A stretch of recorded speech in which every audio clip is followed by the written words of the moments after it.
Alhamdulillah, wassalatu wassalamu ala rasulillah Sayyidina wa maulana Muhammad ibn Abdillah wa ala alihi wa sahbihi wa man tabi'ahu wa mawalah. Ashhadu an la ilaha illallah wahdahu la syarika lah wa ashhadu anna sayyidana Muhammadan abduhu wa rasuluhu la nabiyya ba'dah. Allahumma salli ala sayyidina Muhammadin nabiyil ummi wa ala alihi wa sahbihi wa barik wa sallim. Seandainya manusia duduk 500 tahun termenung untuk memikirkan dia datang dari mana, dia akan kemana, dan untuk apa dia berada di sini, maka niscaya dia tidak akan pernah mampu menjawab. Begitu kata filosof dari Yunani. Karena keterbatasan akal manusia untuk menjawab pertanyaan dari mana, mau kemana, untuk apa, maka Allah dengan Rahman dan Rahimnya mengutus Sayyidina wa Maulana Muhammad sallallahu alaihi wasallam.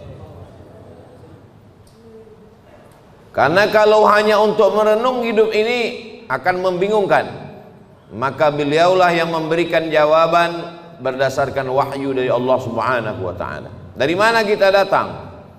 Wa idz akhadha rabbuka min bani adama min zuhurihim dzurriyyatahum wa asyhadahum ala anfusihim alastu bi rabbikum. Ingatlah ketika Allah sudah mengambil persaksian perjanjian dari kamu semua. Belum ada darah, belum ada kuku, belum ada bulu, belum ada rambut, belum ada daging. Ketika itu roh kita semua sudah berkumpul di hadapan Allah Subhanahu wa taala. Dan Allah bertanya dengan satu pertanyaan, alastu bi rabbikum, bukankah aku ini Rabb kamu? Lalu kita semua menjawab, bala syahidna, kami bersaksi engkau adalah Rabb kami. Dari sanalah kita datang. Ini bukan tempat kita, ini tempat perantauan, tempat ujian, tempat jalan-jalan. Nanti kita akan kembali ke tempat asal kita. Maka semua yang kembali selalu kita sebut inna lillah wa inna ilaihi raji'un. Semuanya kembali. Di tempat perantauan hati memang tidak tenang, selalu ingin pulang. Maka selalu keluar ungkapan ar-rahah fil jannah. Ketenangan itu nanti di kampung halaman tempat asli kita di surga, bersama Allah, bersama Rasulullah sallallahu alaihi wasallam. Setelah kita tahu, kita sadar kita datang dari mana, lalu untuk apa kita di sini? Wa ma khalaqatul jinna wal insa, tidaklah aku ciptakan jin dan manusia illa liya'budun, kecuali hanya untuk satu saja, beribadah. Kalaulah hidup hanya untuk beribadah, lalu bagaimana dengan perdagangan, perniagaan, pertanian? Bagaimana dengan membesarkan anak-anak? Disitulah kasih sayang Allah. Yang berdagang pun juga bernilai ibadah. Melangkahkan kaki dari rumah, bismillahirrahmanirrahim, Allah wa'tasamtu billah la haula wala quwata illa billah. Maka sesungguhnya di dalam tokonya, di dalam rukonya, di dalam pasarnya dia sedang beribadah. At-tajir seorang pedagang, as-saduq jujur, al-amin amanah, tidak curang, tidak bohong, tidak tipu, tidak dusta. Ma'an nabiyyin, mereka bersama dengan para nabi, was-siddiqin, bersama dengan orang yang benar, was-syuhada, bersama orang mati syahid, was-salihin, mereka akan bersama dengan orang-orang yang saleh. Mereka beribadah. Seorang ulama ahli tasawuf bersama, diberi nama Imam Junaid al-Baghdadi. Kita selalu mengenal bahwa Islam ini iman, itulah dia akidah. Islam, itulah dia salat, zakat, haji, umrah, puasa. Dan ada yang disebut dengan ihsan. Ihsan, hubungan batin, spiritual, mensucikan hati. Suci itu bahasa Arabnya safa. Orang yang mensucikan hati, man safa qalbuhu lillah. Mereka yang bergelimang, bergelut dengan ilmu mensucikan hati, disebut dengan orang-orang menekuni ilmu tasawuf. Maka di antara ulama besarnya adalah Imam Junaid al-Baghdadi. Imam Junaid al-Baghdadi memiliki toko di pasar. Dia pagi datang membuka tokonya, ketika ada pembeli dia akad jual beli. Ketika tidak ada pembeli dia sholat sunat. Ketika sepi dia sholat sunat. Ketika ramai dia tetap melayani, karena dua-duanya adalah ibadah. Setelah 400 rakaat dia tutup tokonya, dia pulang ke rumah. Sesuai antara dunianya hasanah, akhiratnya juga hasanah. Bagaimana dengan bercocok tanam, bertani? Idza waqa'at ala ahadikumul qiyamah, kalau hari kiamat sudah mau datang, wa fi yadihi fasilah, di tanganmu ada bibit korma, falyurisha, tanamlah bibit korma. Kenapa? Karena kita tidak berpikir siapa yang akan memakan manis buahnya, siapa yang akan bernaung di bawah daunnya yang rimbun. Kita hanya berpikir bahwa kita sudah memakmurkan alam semesta dengan tanam-tanaman. Dosa bukan hanya zina, dosa bukan hanya khamar. Man qata'a sidratan, siapa yang memotong sebatang pohon sidir, sawwaballahu ra'sahu finnar, disungkurkan Allah kepalanya ke dalam api neraka. Begitulah Islam. Islam tidak hanya membatasi ibadah pada salat, rukun, syarat, wajib, sunat, sunan muakkad, itu ibadah mahdhah namanya. Tapi ada perbuatan-perbuatan yang kelihatannya bukan ibadah, tapi dia bernilai ibadah. Polisi, tentara, angkatan laut, darat dan udara, mereka sedang beribadah. Kalau mereka mati, matinya jihad fisabilillah, menjaga perbatasan negara, menjaga keutuhan negara, bagian dari ibadah. Dengan niatkan bismillah dengan nama Allah. WC, toilet, bau busuk, jorok, najis, tempat setan, masuk ke dalamnya dengan berdoa, Allahumma inni a'udzubika minal khubuthi wal khaba'ith. Maka ketika itu dilakukan, itu pun juga bernilai ibadah. Begitulah luasnya rahmat Allah Subhanahu wa ta'ala.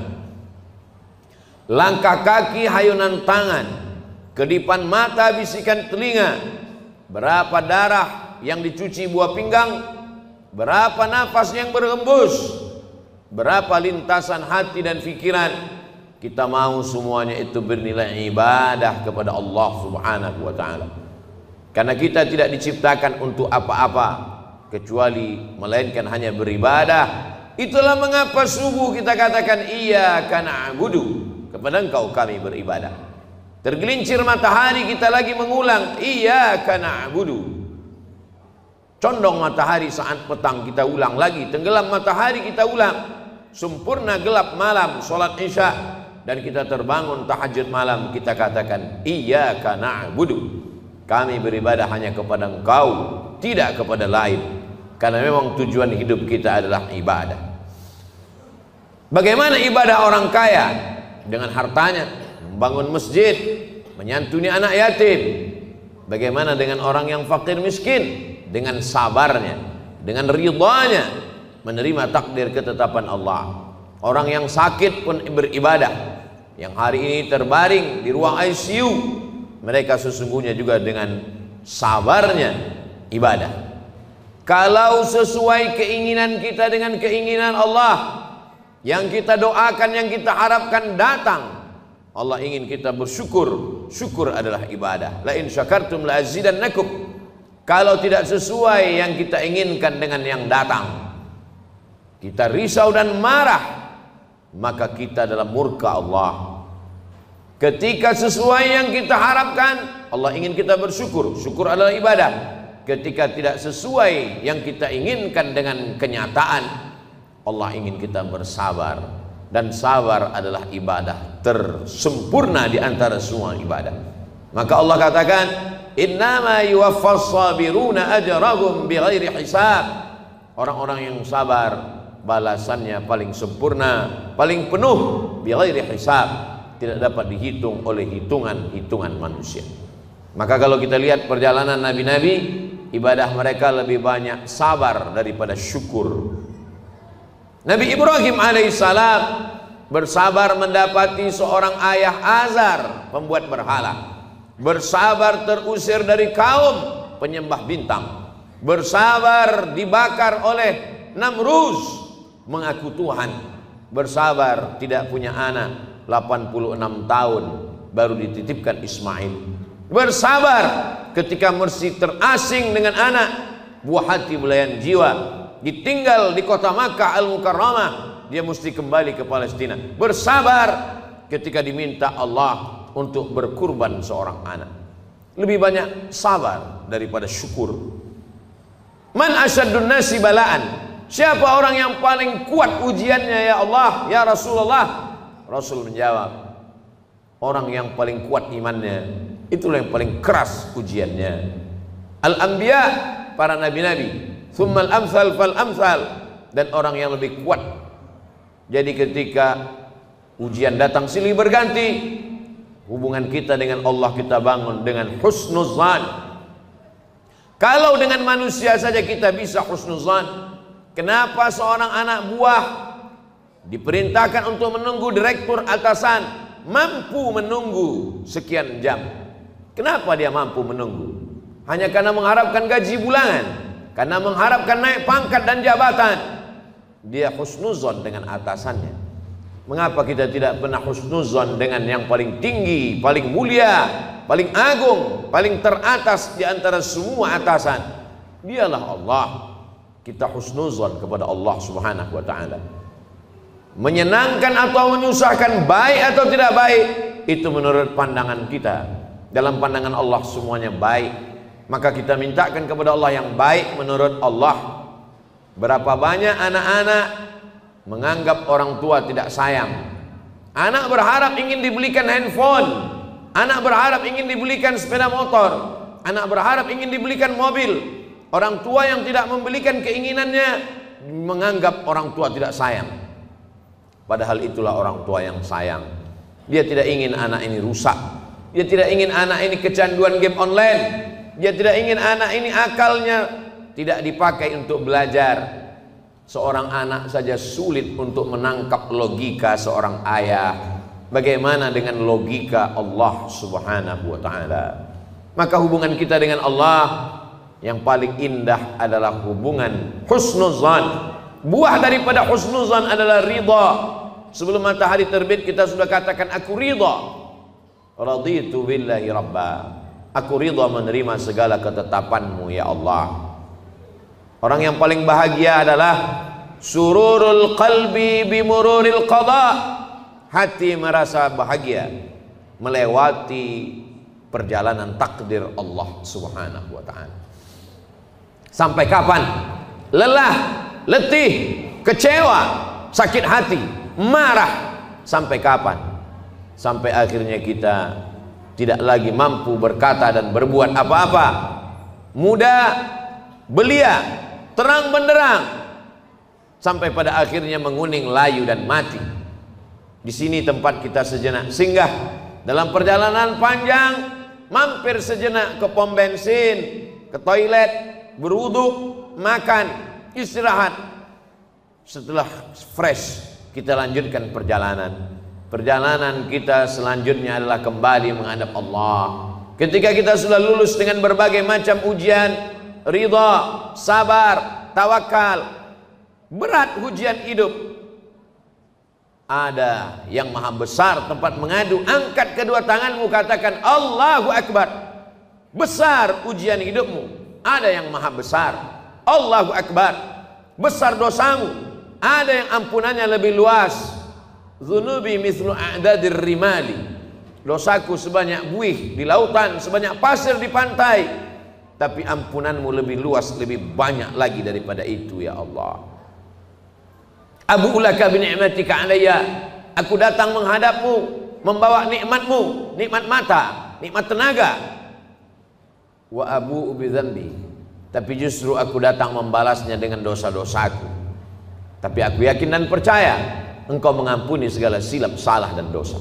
Innallaha yaqbalu taubatal 'abdi qabla an yugharghir. Allah menerima taubat seorang hamba. Sampai kapan?